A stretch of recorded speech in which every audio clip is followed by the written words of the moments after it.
mise en place. Did I? Mise en place? Mise en place. Mise en place. Did I say it right? Who knows? Because it's just a fancy ass word for have your shit together before you get going. And we think we should take it out of the kitchen, because it's a kitchen term, I do know that, and into the rest of our lives. So let's chat about that.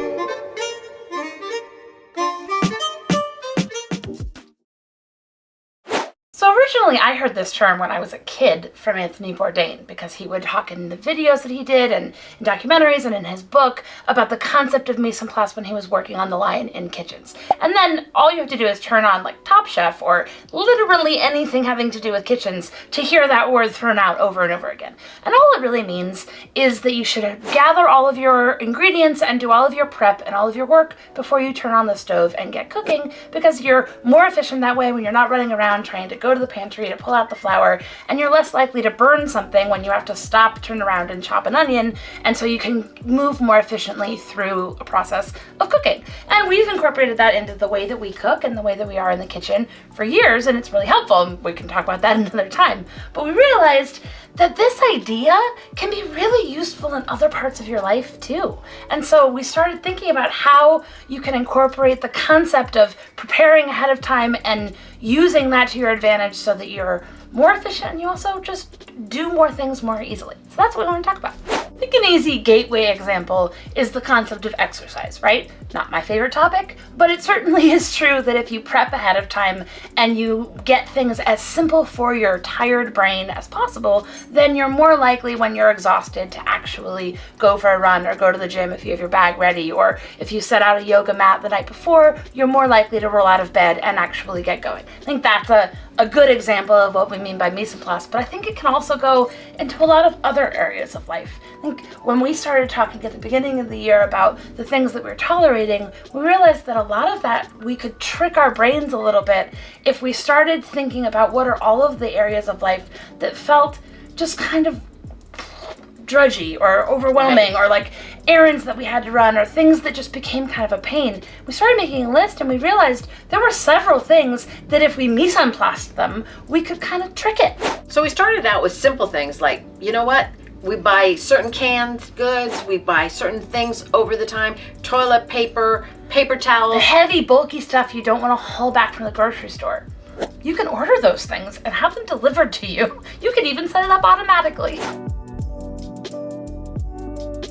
So that's how we got started, was just thinking through what's those areas that we can just make simpler and create bandwidth. Because honestly, I would rather go to the grocery store when I'm there getting inspired by what vegetables and fruits are in season and that I want to be creative in the way I cook, or, save that time and go to the farmer's market, because I'm not going to find canned tomatoes at the farmer's market. Right. So I can do those delightful things and take care of some of the other things by just simply having them delivered. And that has made a huge difference. Another one for me is that I want to be more intentional about making conscious buying decisions in my life. I want to support local businesses. I want to support social enterprises and people that are doing really great work in the world. And sometimes that can feel a little bit amorphous, and we have a lot of content on our blog and things that we have gathered of great, small enterprises that you can support. But one way that you can do that is by finding things that you know that you're going to need to buy, but you could find something that's an online seller that can ship them to you, but you're making a conscious choice that's not just Amazon. So like, for example, I'm a big coffee drinker, and I knew that I wanted to support small farmers and small coffee producers, and that was an easy switch that I could make. But every time I would go to the grocery store, I'd be like, oh, I'm out of coffee, and then I would just buy Starbucks or whatever. But I found a really great service that ships me small batch coffees from small producers every month. It's done on autopilot. I never have to think about it. It's really cool. It travels around the world. I know I'm voting with my dollar and making a good decision, but it's one less thing I have to think about. And that's the point. One less thing to think about that opens up bandwidth. Some other things to think about is you can mise en place anything that needs to have a list or some type of a template that you use repeatedly. For example, a good idea is when to create a packing list of things that you know. Like, you know, you're always going to take electronics and you need to check chargers. And if you're going, you know, you can add a passport to the list or some type of way to document yourself, because you're going to have to show your Especially ID. when you're tired and it's early in the morning, all that stuff. And you don't want to think about it. So having some type of list really does help. We're big Notion people, so creating those in Notion and having them on our phone, whatever note keeping thing that you tend to use, it's really okay. But the point is to think ahead about things that are on that regular rotation that you just don't want to have to think about. Those create that bandwidth and pay dividends if you just take the time to mise en place them. And in the corporate business world, there's a concept of SOPs, right? Standard operating procedures. What you're really talking about is that's mise en place, but how do you take that into your life? So you could make an SOP, operating procedure for like how you like your home cleaned. So when everyone's on the same page, you go, okay, we know it's like a cleaning day. You don't have to be like, okay, we gotta remember to scrub the toilet, we gotta clean this. You have a list and like, this is the thing we go down, or these are the things I make sure I buy before a party, or, you know, ways that you can have other people help you do something that you know how to do in your brain, but maybe everyone gets on the same page because you have a checklist that you can go through. And if you have that on Notion, you don't have to think about it. You can just duplicate it over and over again. But there's a lot of ways that you can make lists to make those things easier for yourself so that you're not having to think about it every time. It just clears mental space. A great illustration of this in our particular circumstance is that we have a lot of people over constantly. All the time. You know, there's always somebody coming and stopping by to meet with one of us or meet with my husband in particular. And sometimes we don't have any notice. Yeah. So you just have to kind of be prepared.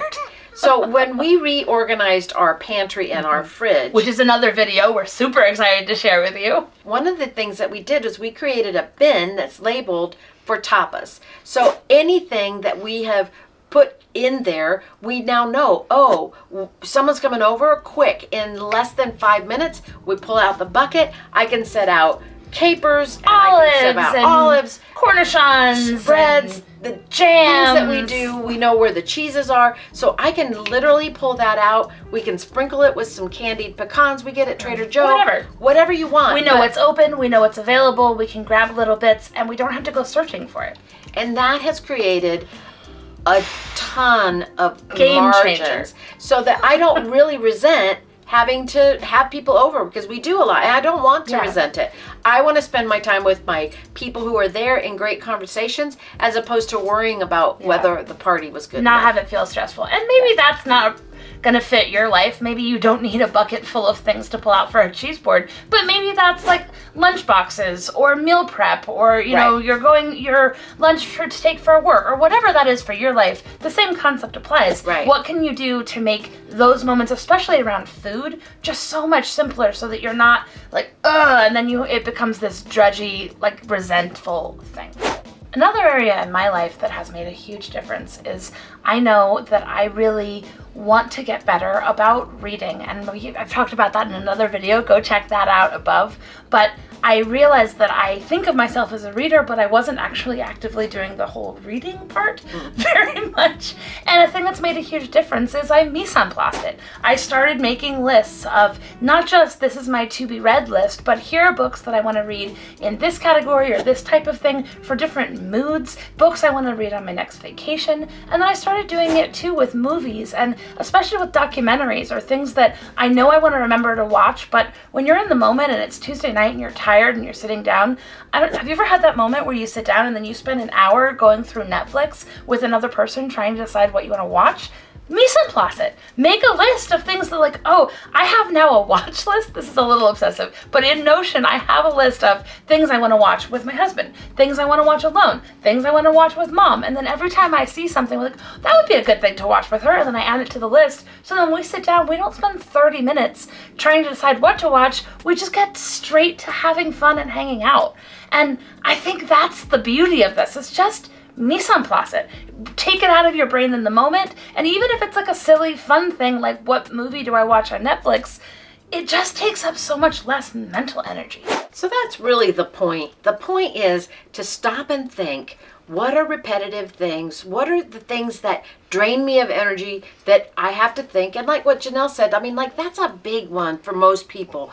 You end up watching the same TV shows or doing the same activities because you're too tired to think creatively. So mise en place in this area of your life will actually help you learn how to venture forth with more joy. 100%. And that's our big thing, is how can we lead better lives that give us more joy and push us out to do things that we wouldn't normally do, and that we don't at the end of the day or the end of the year or the end of the decade look back with regret.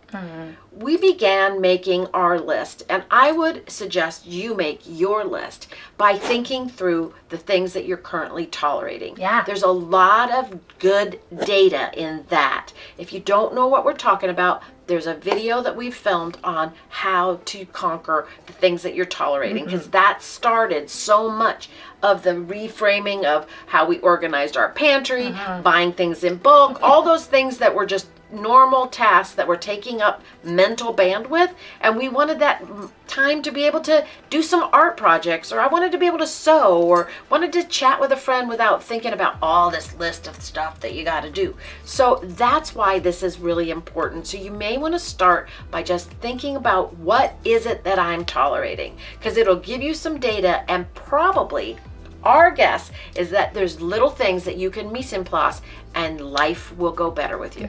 So all that to say, when in doubt, mise en place it.